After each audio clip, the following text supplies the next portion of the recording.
चाहिए जनाब, चाहिए। थाम लीजिए हाथ, मौका भी है, दस्तूर भी है।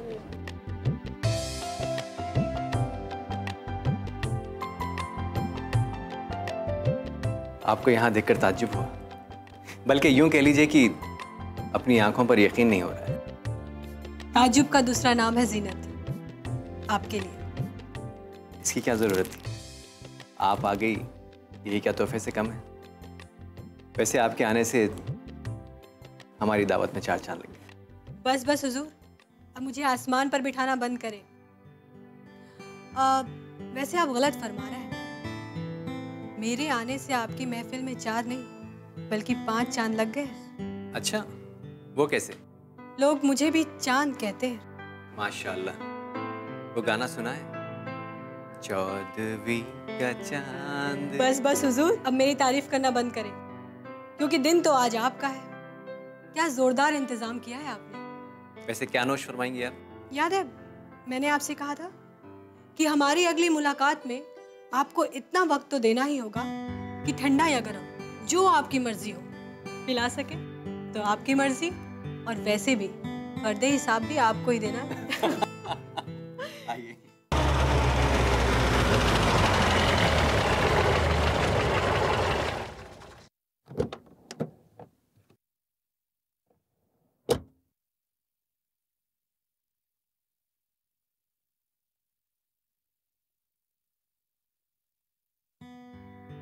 अरे तुम क्या खूब इत्तेफाक है। तुम यहाँ इस क्लब में कैसे? मैं तो अक्सर यहाँ आया करता हूँ। अच्छा, मैंने पहले तो कभी तुम्हें नहीं देखा। कैसे देखती? आज से पहले तो तुम इंग्लैंड में रहा करती थी। जनाब सच फरमा रहे हैं? अरे नहीं, मैं तो मजाक कर रहा हूँ। मैं तो अभी कुछ ही दिन पहले इस क्लब का रुकन बना हूँ। अच्छा, तो जब आपको पता चला कि मैं इस क्लब की रुकन हूँ तो आपने भी रुकनियत ले ली? अरे नहीं, ऐसी बात नहीं। तुम तो घबरा गए, मैं तो मजाक कर रही थी। चले? थोड़ी देर के लिए मैं सोच में पड़ गया था। आइए। क्या लोगे तुम? जो तुमको पसंद हो, मतलब जो तुम चाहो। मैं अपनी पसंद से फरमाइश तो कर दूंगी, पर कहीं ऐसा तो नहीं होगा कि मेरी पसंद सुनने के बाद तुम ये फरमाओ कि तुम्हारी भी वही पसंद थी। अब तुम खामखा टांग खींच रही हो। टांग नहीं खींच रही, बस यूं ही। अच्छा बताओ क्या लोगे? सच में जो तुमको पसंद हो वो मैं भी ले लूंगा। नींबू पानी, क्योंकि मुझे तो वही पसंद है। नींबू पानी ठीक है, चलो नींबू पानी से। चाहो तो अब भी अपनी फरमाइश बदल सकते हो, सोच लो, क्योंकि आज का फर्दे हिसाब मैं देने वाली हूँ। फिर बाद में ये मत कहना कि सस्ते में टरका दिया। नहीं, ऐसा कुछ नहीं कहूँगा। मैं तुम्हारी पसंद से इत्तेफाक रखता हूँ। 2 नींबू पानी। चले, अब कुछ संजीदा बात हो जाए। मतलब कुछ दिमाग वाली बात? नहीं हुजूर, बल्कि आप कुछ हमारी सुने, कुछ अपनी सुनाए। वैसे उस दिन आपकी जियाफत लाजवाब थी। ज़े नसीब कि आपको मेरी जियाफत अच्छी लगी। सच कह रही हूँ, लाजवाब इंतजामात थे और इतने सारे 12 सुख लोगों का मजमा था।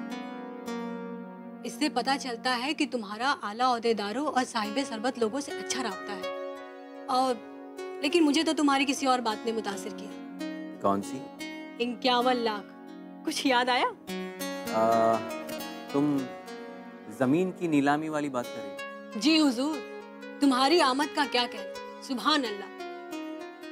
एकदम फिल्मी अदाकार जैसे धमाकेदार आमद थी। मजाक कर रही हो?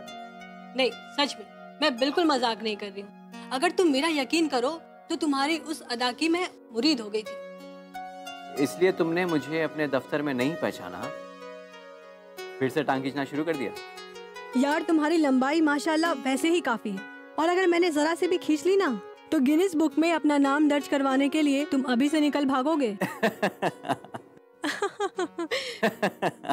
तौबा तौबा, तुम भी बहुत कमाल की लड़की हो। हाँ जनाब, मैं कमाल की नहीं, रियाज की लड़की हूँ। तुम भी बहुत मजाकी हो। शुक्रिया।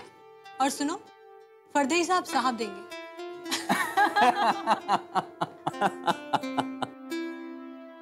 उस दिन जब तुमसे तुम्हारे दफ्तर में मुलाकात हुई थी तब तो तुम बड़ी संजीदा लड़की नजर आ रही थी, लेकिन आज तुम्हारे तेवर कुछ अलग ही नजर आ रहे हैं। जब मैं काम करती हूँ तो सिर्फ काम के मिजाज में होती हूँ, और जब लुत्फ उठाना होता है तो हंसमुख मिजाज की हो जाती हूँ। दरअसल मैं काम और मजाक को अलग अलग रखती हूँ। चलो ग्लास टकराते हैं आज की हसीन शाम के लिए। आज की ही क्यों? क्योंकि मैं आज में जीना पसंद करती हूँ, कल पर भरोसा नहीं करती। जो है सो आज है, कल किसने देखा। तुम क्या सोचते हो इस बारे में? मैं कल, आज, कल तीनों में यकीन रखता हूँ। बहुत खूब, फिर तो हमारे रास्ते अभी से जुदा हो जाते हैं।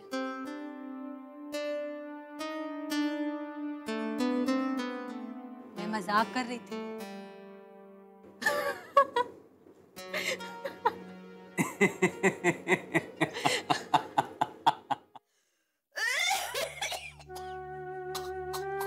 अम्मी लीजिए, अम्मी अम्मी पानी पीजिए, पानी पीजिए अम्मी, अम्मी पानी पीजिए।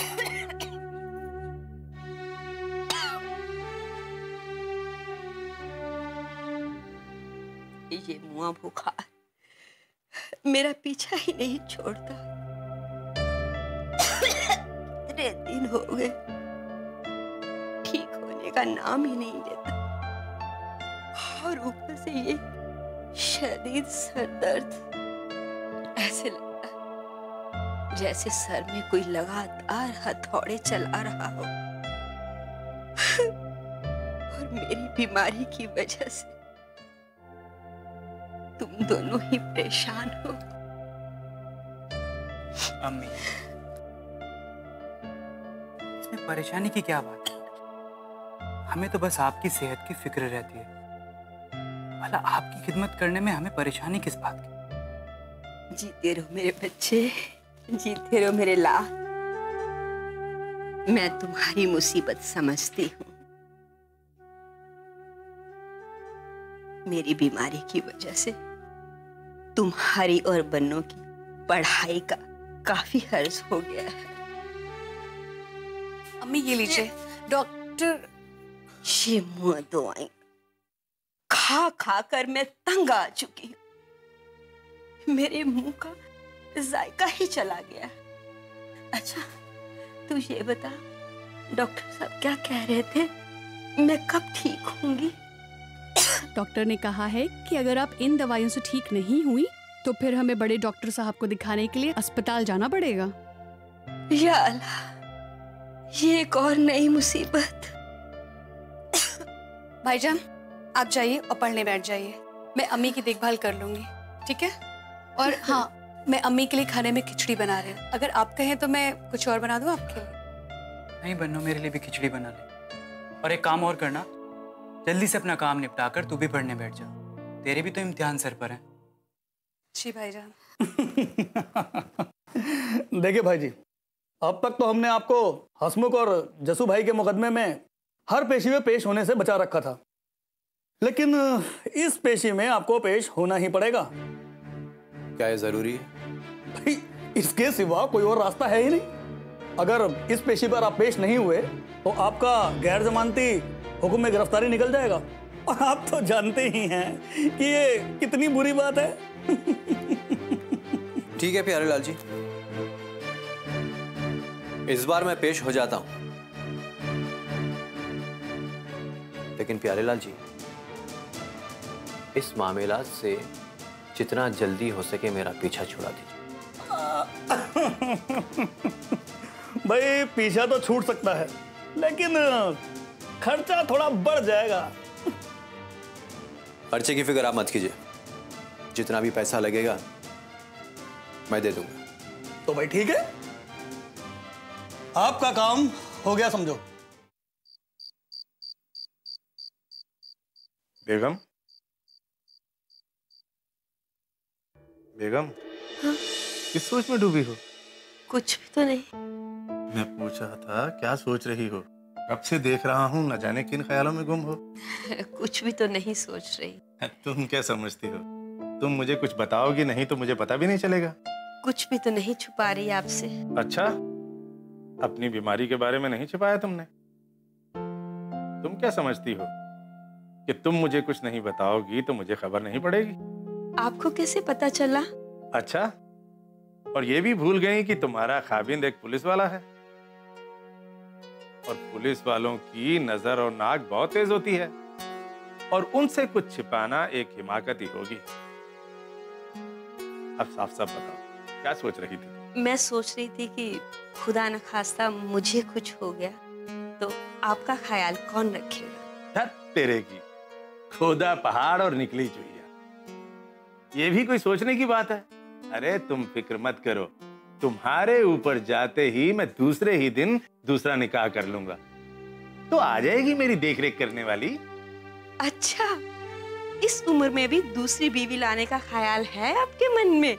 लो, तो इस बात का भी नारियल मेरे ही सर फोड़ दिया। अरे तुमने ही तो कहा था कि मेरी देखरेख के लिए कोई चाहिए, इसीलिए मैंने तुम्हें वो रास्ता बता दिया ताकि तुम इत्मीनान से सो सको। सच कहूं तो दूसरी बीवी का नाम सुनकर मेरी तो जान ही निकल गई। एक करारा सा झटका लगा दिल में। अच्छा, ये सब फिजूल की बातें छोड़ो, मैं आराम की सख्त जरूरत है, और अगर आज ही हम सारी बातें कर लेंगे तो कल के लिए तो कुछ भी नहीं बचेगा। हाँ? खाना बहुत लजीज था, मजा आ गया, और उस पर तुम्हारा साथ, खाने की लज्जत दुगनी हो गई। शुक्रिया। वैसे खाने के बाद क्या लेना पसंद करोगे? एक बेहतरीन लंच हो और उसके बाद गर्मा गर्म शानदार कहवा हो जाए तो खाने का मजा तो बढ़ता ही है, साथ साथ खाने के साथ आई खुमारी भी दूर हो जाती है। वैसे तुम क्या लेते हो लंच के बाद? वैसे मैं खाने के बाद तो कुछ लेता नहीं हूँ, हाँ, लेकिन आज तुम्हारे साथ मैं भी खावा पी लूँ। वैसे जीनत, मैंने जिस तजवीज़ पर मशवरा करने के लिए तुम्हें यहाँ बुलाया है, उसे सुनने के बाद तुम्हें इतना तो यकीन हो जाएगा कि मैं एक अच्छा कारोबारी भी हूँ। ऐसा क्या? हम दोनों के इदारे एक ही धंधे में, जिसकी वजह से हम दोनों का आपसी फायदा हमेशा टकरा जाता है।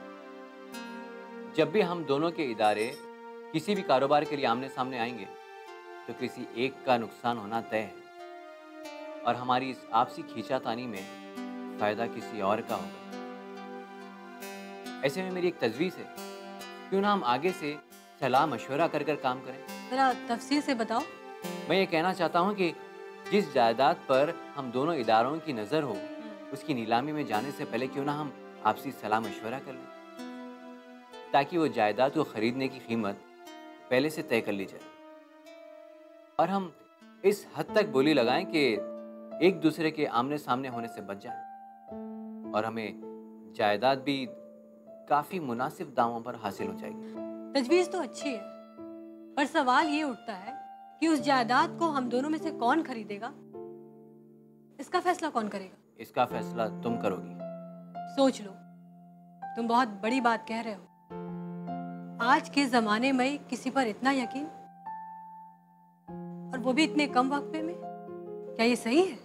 वैसे तो हरगिज नहीं, हाँ, लेकिन कुछ पाने के लिए बहुत कुछ खोना पड़ता। तुम पाना क्या चाहते हो? तुम्हारा साथ।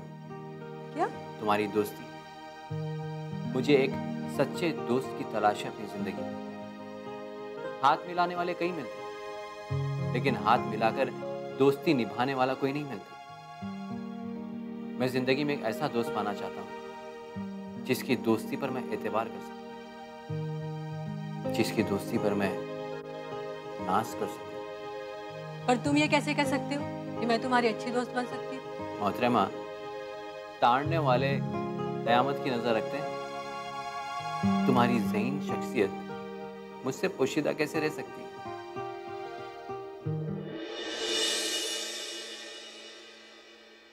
ये लो लाले की जान, तुम्हारा 10 लाख रुपया। और अब बताओ कि तुम्हारा कारोबार कैसे चल रहा है? बादशाह भाई, आपकी दुआ से कारोबार बहुत अच्छा चल रहा है, और 4 नई इमारतों का काम भी शुरू हो गया है। बहुत खूब लाले की जान। तुम्हारी कामयाबी की खबरें हम तक आती रहती है, खुशी भी बहुत होती है। लेकिन एक बात, हमारे मकसद का क्या हुआ? रियाज से मुलाकात हुई तुम्हारी? बादशाह भाई, रियाज से तो मुलाकात नहीं हुई, हाँ, लेकिन उसकी साहिबजादी से मिल चुका हूं। बस यूं समझ लीजिए कि कबूतर फांसने के लिए जाल फैला दिया है। आप फिक्र मत कीजिए, मैं अपने मकसद में बहुत जल्द कामयाब होऊंगा। लाले की जान, एक बात को अच्छी तरह से समझ लो, बादशाह पठान फिक्र नहीं करता। दरअसल फिक्र लफ्ज ही बादशाह खान के करीब आने से घबराता है। फिक्र तो वो लोग करते हैं जो बादशाह पठान का काम पूरा नहीं करते। खैर, तुमसे हमें उम्मीद है कि तुम अपने काम को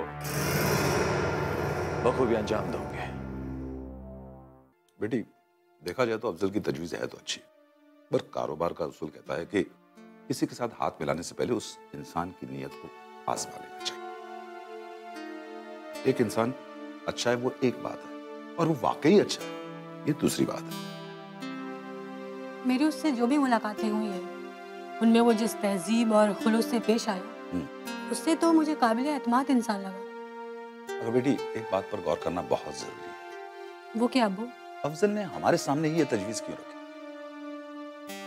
ये बड़ा अहम सवाल है बेटी। ये उसकी नेक नियति है या फिर कोई साजिश? इसलिए मेरा मशवरा यह है बेटी कि उसके साथ हाथ मिलाने से पहले हमें उसकी नीयत को अच्छी तरह से टटोल लेना चाहिए। उसके लिए मैं अपने हिसाब से और तुम अपने हिसाब से तहकीकात करो। इस बात के पीछे उसका असली मकसद क्या है ये जानने की कोशिश करो। जी अब्बू। एक बार हम उसकी असली मंशा से वाकिफ हो जाएं, फिर उसके बाद फैसला करेंगे। और ऐसे मामलात में जल्दबाजी करना मुनासिब बात नहीं होगी। जी अब्बू। बन्नो। जी भाईजान। अम्मी आ गई हैं, पानी लेकर आओ जल्दी। जी। ध्यान से।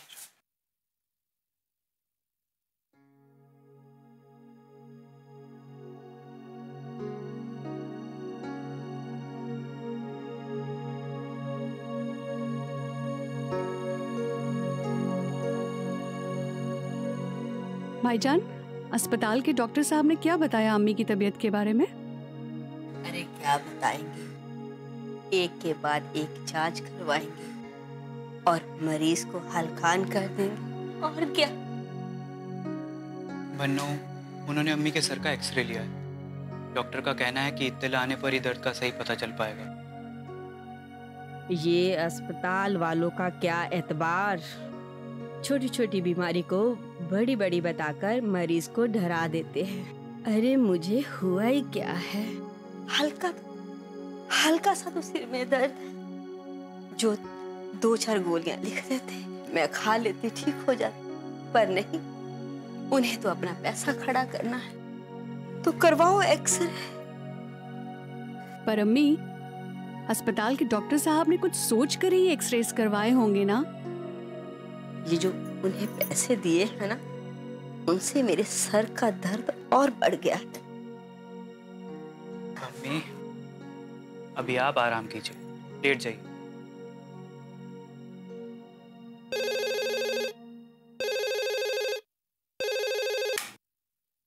फरमाइए। उन्हें फौरन अंदर भेजिए।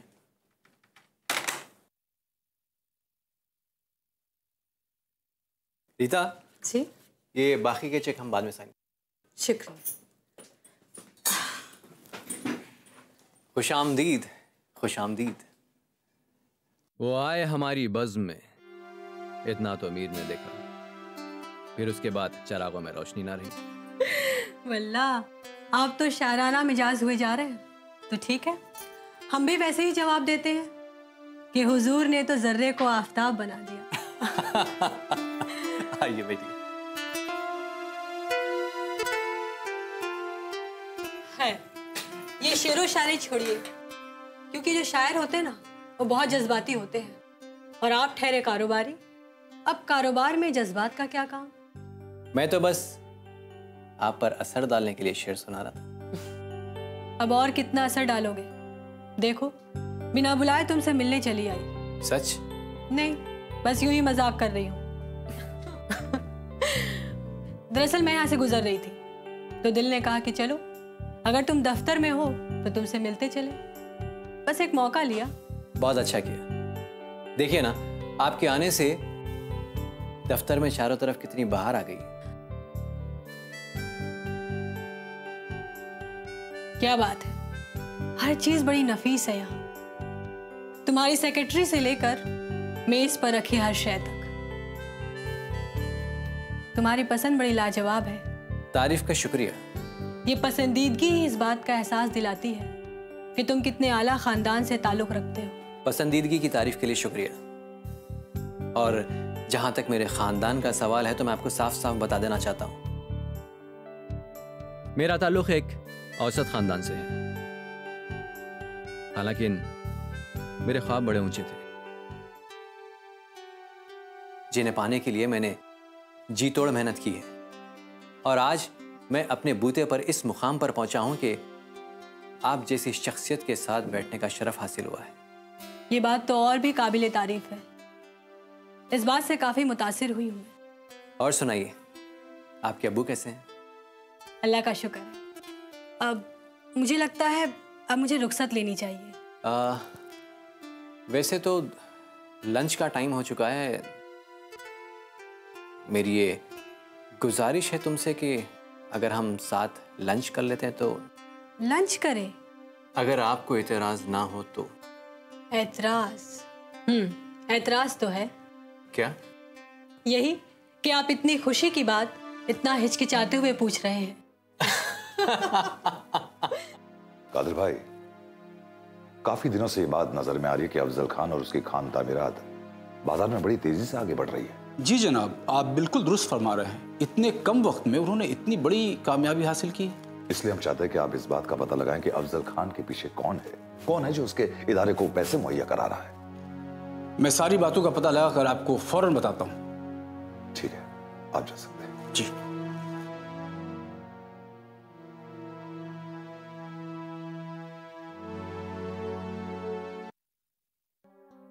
आपकी दलाली। शुक्रिया जनाब, शुक्रिया। मुझे पता चला है कि बाजार में कुछ लोग इस बात को लेकर बड़े परेशान हैं कि मैंने इतनी जल्दी इतनी बुलंदी कैसे हासिल कर ली। वो लोग इसके पीछे की वजह सूंघते फिर रहे हैं।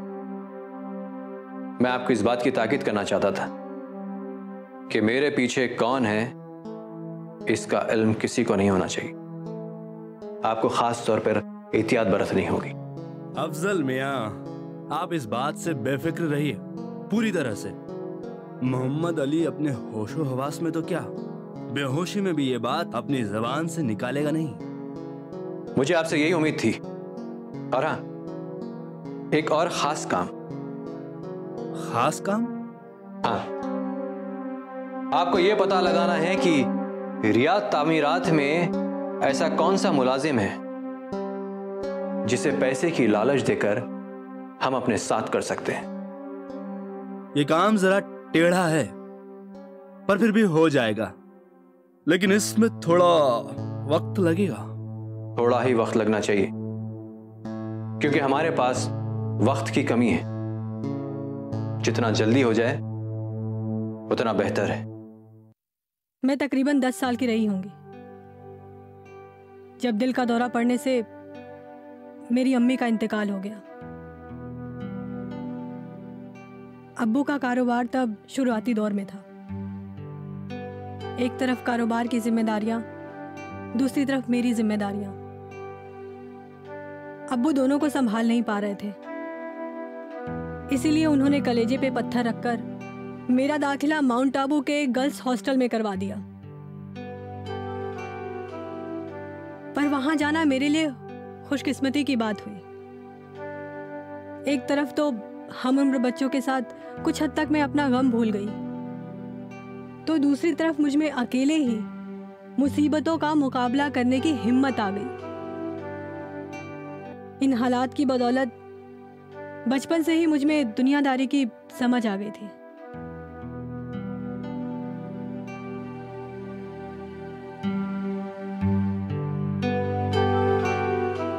फिर माउंट आबू की पढ़ाई के बाद आगे क्या किया तुमने? मुझे पढ़ने का बहुत शौक था, इसीलिए अब्बू ने मुझे आला तालीम हासिल करने के लिए इंग्लैंड भेज दिया। घर और वतन से दूर मेरी जिंदगी में सिर्फ एक ही चीज की कमी रही। मेरे कलमी दोस्त तो बहुत रहे, पर एक भी सच्चा दोस्त नहीं बना।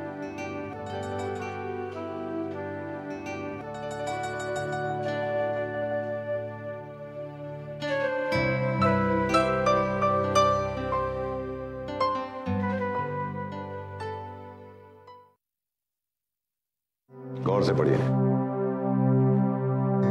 इन हिसाबात को देखकर साफ पता चलता है कि खरीदारी करने वाला अब्दुल करीम हमें सालों से बेवकूफ बना रहा है, इदारे को लूट रहा है। इससे साफ पता चलता है कि दीगर इदारों को जो माल कम कीमत पर मिलता है वही माल हमें ज्यादा कीमत पर मिल रहा है। यानी कि अब्दुल करीम महंगा माल खरीदवाकर अपनी जेब भरता रहा।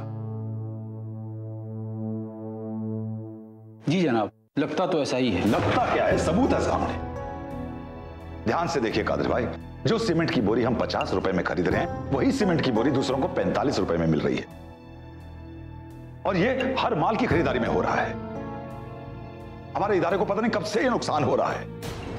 और सबसे परेशान होने वाली बात यह है कादिर भाई कि आप जैसे तजुर्बेकार शख्स को भी इस बात का एहसास नहीं हुआ, भनक तक नहीं आई कि हमारे नाक के नीचे हमारा ही मुलाजिम हमें बर्बाद कर रहा है। मैं बहुत शर्मिंदा हूं जनाब। शुक्र मनाइए उस गुमनाम शख्स का जिसने ये फर्द हिसाबात भेजा है, जिसकी वजह से इस राज से पर्दा उठा है। मैं चाहता हूं कि आप इस मामले की पूरी तफ्तीश करें और जल्द से जल्द इस पूरे सिलसिले में मुझे इत्तला दें। अब आप जा सकते हैं। जी जनाब। डॉक्टर ने क्या कहा भाभी के ऑपरेशन के बारे में? डॉक्टर ने कहा है कि अगले जुम्मे को ऑपरेशन करना होगा, मगर उसके लिए फिर उसके लिए क्या? 50,000 रुपए तैयार रखने होंगे। 50,000? बस इसी कश्मकश में लगा हूं कि किसी भी सूरत हाल में पैसे का इंतजाम तो करना ही है। सुरैया के कुछ जेवर हैं, उन्हें बेच दूंगा, और बाकी की रकम पूरी करने के लिए अपने कमरे को गिरवी रख दूंगा। मैं कमरा गिरवी रख दूंगा? मेरे जैसे दोस्त होते के नाते तुम फिक्र मत करो, मैं कहीं ना कहीं से इंतजाम कर दूंगा। शुक्रिया शांताराम।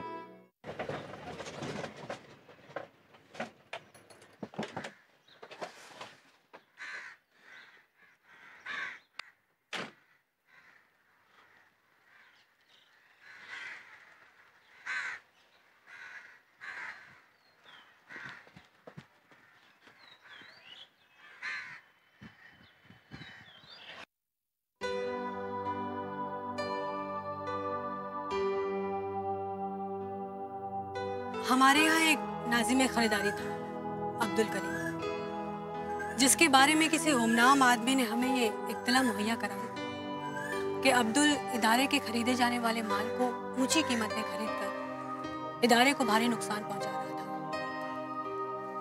इस खबर से खैर इदारे को तो बहुत फायदा हुआ, लेकिन मेरी उलझन ये है कि जिस आदमी ने हम तक ये खबर पहुंचाई थी उसका इसमें क्या फायदा हुआ?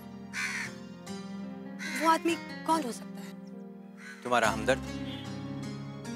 मेरा मतलब जो तुम्हारे इदारे का नुकसान नहीं देख सकता, कोई ऐसा शख्स जो हमेशा तुम्हारे आसपास रहता, जिसे तुमने कभी गौर से देखा नहीं। कोशिश कर तुम्हारे आसपास ही नजर आ जाएगा। हाँ, उसके लिए तुम्हें अपने आंख और कान खुले रखने होंगे। फिलहाल ये सब देखकर और सोचकर मुझे शक है,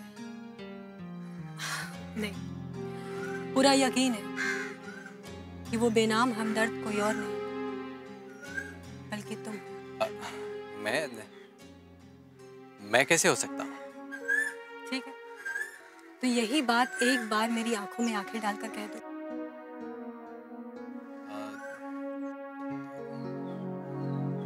अगर मैं कहूँ कि मैं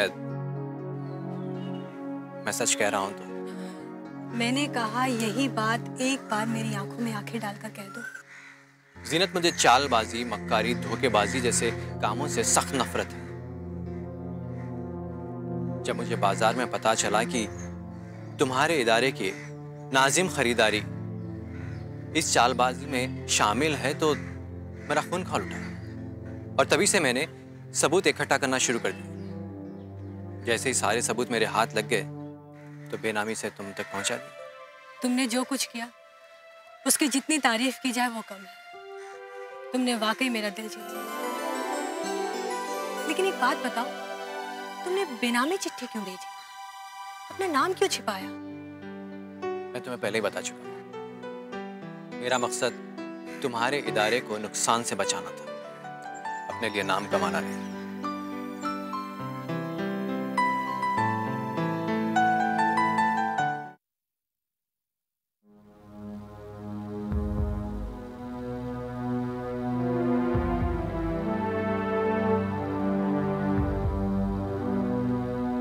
सुरैया, यहां से आगे अब तुम्हें अकेले ही जाना होगा। तुम फिक्र मत करना, डॉक्टर का कहना है कि वो तुम्हें जल्दी ही फारिग कर देंगे। हाँ? आप परेशान मत होइए, मैं बस थोड़ी ही देर में वापस आती हूँ। मैं तुम्हारा इंतजार करूंगा।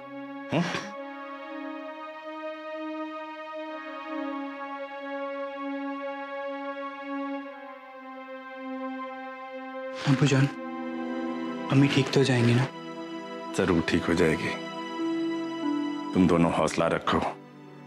जो डॉक्टर ऑपरेशन कर रहे हैं ना, उनके हाथों में बहुत बड़ी शिफा है। अब्बू मुझे बहुत डर लग रहा है। डरते नहीं है, तो मेरी शेर बच्ची है। हाँ? अपने आंसू पोंछ डालो और अल्लाह ताला से दुआ करो कि तुम्हारी अम्मी का ऑपरेशन कामयाब रहे। कैसे हाल है जनाब के? हाय, उनके देखे से जो आ जाती है रुख पर रौनक, वो समझते हैं कि बीमार का हाल अच्छा है। अब जरा शायरी छोड़कर कुछ काम की बातें हो जाए। हाँ बिल्कुल, बताओ ना मुझे क्यों बुलाया? तुम्हें पता है ना, वो नवाबगंज वाली हवेली की नीलामी की तारीख तय हो गई है। हाँ जानता हूँ, उस हवेली पर तो काफी लोग गिद्ध की तरह नजरें गाड़े हुए। काफी कीमती हवेली है वो।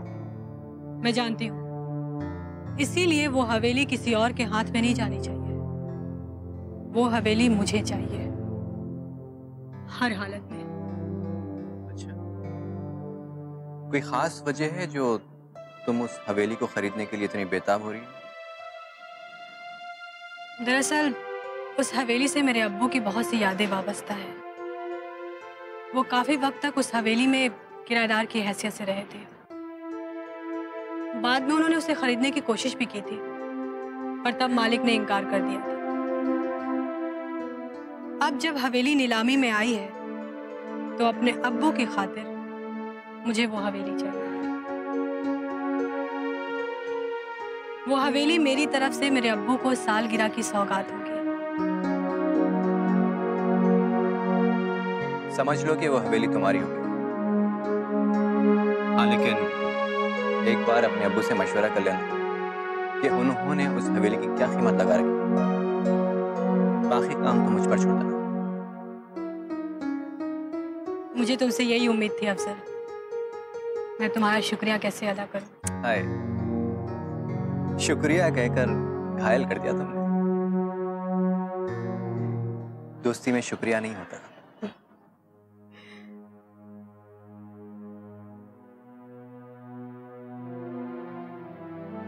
कैसी तबीयत है अब खाला जान की?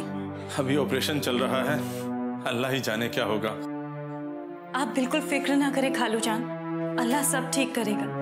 और फिर अल्लाह को भी तो पता है ना कि कितनी नेक दिल है हमारी खाला जान। शब्बू बैठ तो सही। अरे तुम लोगों ने सुबह से कुछ भी नहीं खाया है ना? चलो पहले नाश्ता कर लो। ये शब्बू, ये सब करने की जहमत क्यों उठाई तुमने? भाईजान, इसको जहमत नहीं कहते हैं, इसे फर्ज निभाना कहते हैं। और खालू जान, आप भी चलिए नाश्ता कर लीजिए। इन दोनों को करवा दो, मुझे तो भूख नहीं है। देखिए अब ये सब नहीं चलेगा, आपको नाश्ता करना ही पड़ेगा। डॉक्टर साहब क्या खबर है? ऑपरेशन कामयाब रहा है। अल्हम्दुलिल्लाह। डॉक्टर साहब, अम्मी की हालत में अब सुधार तो है ना? फिलहाल वो बेहोश है, होश में आने में भी वक्त लगेगा। ऑपरेशन कामयाब हो गया शम्भू। अल्लाह ने हमारी दुआ कबूल की, उसने अम्मी की जान बख्श दी।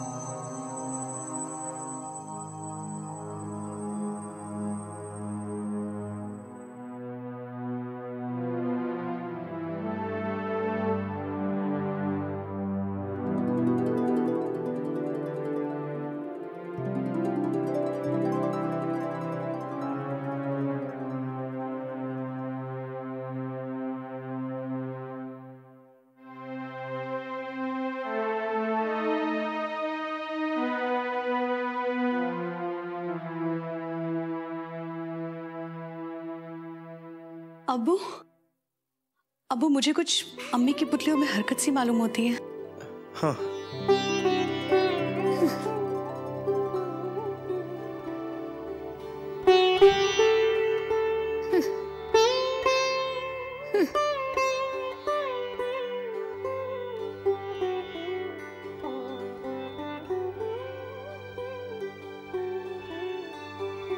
सुरैया, मैं कहाँ हूँ? अम्मी, आप शिफा खाने में हैं। शिफा खाने में? मुझे तो जांच के बाद घर में होना चाहिए था। दरअसल बात यह है कि जब डॉक्टर तुम्हारी जांच कर रहे थे ना, तो उन्हें तुम्हारे दिमाग में जरा खराबी लगी, तो उन्होंने सोचा लगे हाथ ये भी ठीक कर दें।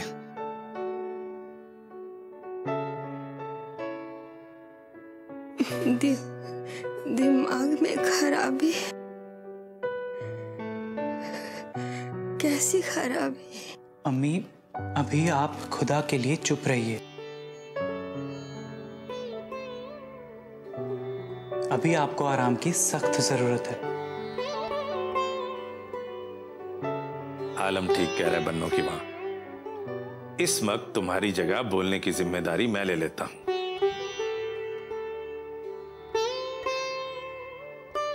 वरना शादी के बाद तो कभी बोलने का मौका नसीब ही नहीं हुआ। तुम हमेशा बोलती रही और मैं तुम्हें सुनता रहा।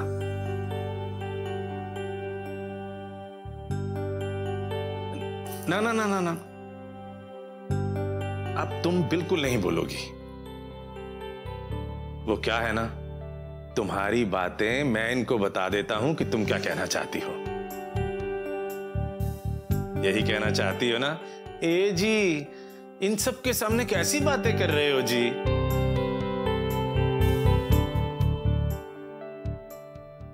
हाजरीन, आप सबकी तवज्जो चाहूंगा। आज आप सब लोग नवाबगंज की इस आलीशान हवेली की बोली लगाने के लिए हाजिर हुए हैं, जो अपने आप में एक नायाब इमारत है। बड़े ही मौके की हवेली, एक दिलकश मकाम। तो अगर आप लोगों की इजाजत हो तो बोली को आगे बढ़ाएं। इजाजत है, इजाजत है। तो साहिबान, इस हवेली की जो शुरुआती बोली मुकर्रर की गई है वो है 31 लाख। अब आप इससे आगे बोली शुरू करें। 32 लाख, 33 लाख, 34 लाख, 34 लाख, 35 लाख, 36 लाख, 37 लाख, 38 लाख, 38 लाख, 40 लाख, 41 लाख, 42 लाख, 43 लाख, 43 लाख, 45 लाख, 45 लाख, 48 लाख, 50 लाख, 55 लाख। इतनी खामोशी क्यों? कहीं ये किसी तूफान के आने से पहले की खामोशी तो नहीं है? 55 लाख, 55 लाख 1, 55 लाख 2, 60 लाख, 65 लाख, 70 लाख, 70 लाख। जनाब और आगे बढ़िए। 75 लाख, 80 लाख, 81 लाख, 85 लाख। शाबाश, ये हो रहा है तूफानी मुकाबला। शायद इस नीलामी को इसी हलचल का इंतजार था। 86 लाख, 90 लाख, 91 लाख, 95 लाख, 96 लाख, 1 करोड़। तो इस वक्त की बोली है 1 करोड़। 1 करोड़ 1, 1 करोड़ 2, 1 करोड़ 3। तो साहिबान, अब ये हवेली इन मोहतरमा की मिल्कियत हुई।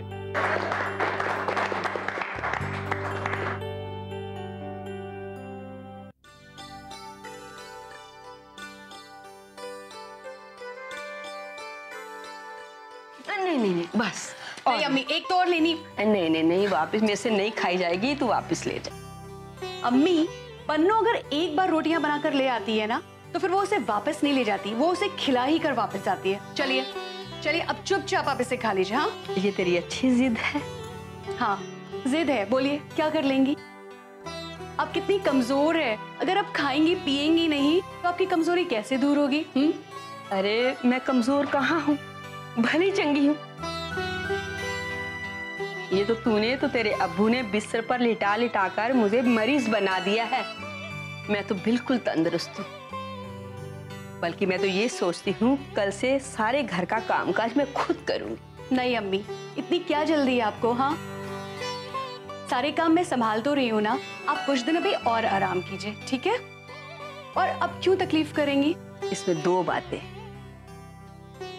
एक तेरे और तेरे अब्बू ने मुझे बिस्तर पर लिटाकर मुझे मरीज होने का एहसास करवा दिया है, और दूसरा जुमेरात के बाद तेरा इम्तिहान शुरू होने वाला है। अरे मेरी बीमारी की वजह से आगे तुम्हारी पढ़ाई का बहुत ही खर्चा हो गया है, अब नहीं होगा। लेकिन अम्मी, लेकिन कुछ नहीं। कल से घर का सारा कामकाज मैं खुद करूंगी और तू सिर्फ और सिर्फ पढ़ाई करेगी। ठीक है अम्मी, जैसा आप मुनासिब समझे। मेरी लाडो, मेरी बच्ची। क्या हसीन नजारा है। हाँ बेटी का लाड प्यार, क्या बात है। तुझे क्यों जलन हो रही है? एक मिनट अम्मी। भाईजान, पहले तो आप मुझे ये बताइए कि आपके सिविल सर्विसेज के इम्तिहान का पर्चा कैसा हुआ? एकदम अव्वल नंबर। और मुझे इस बार पूरा यकीन है कि इस इम्तिहान का नतीजा बहुत बेहतरीन आएगा। आमीन। आमीन। बन्नो, ये तो अम्मी और अब्बू की अल्लाह ताला से की गई दुआओं का नतीजा है। वाह भाईजान वाह। आपने अब्बू और अम्मी के नाम का तो जिक्र किया, पर आप एक नाम का जिक्र करना भूल गए। कौन? और किसका? अपनी बहन का। बन्नो, तेरी दुआओं के लिए मैं क्या कहूं। तेरा तो शुक्रिया अदा करने का हौसला भी मुझ में नहीं है, और वैसे भी तेरा शुक्रिया अदा करके मैं तेरे प्यार को छोटा नहीं करना चाहता। मेरी तो अल्लाह ताला से बस यही दुआ है कि तू हमेशा खुश रहे, आबाद रहे। भाईजान,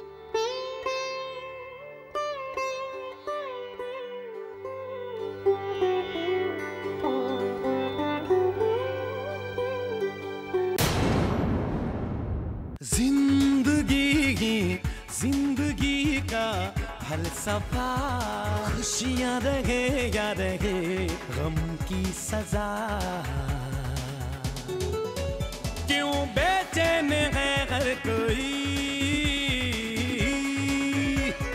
पल पल हर पल खुशियों की एक वजह।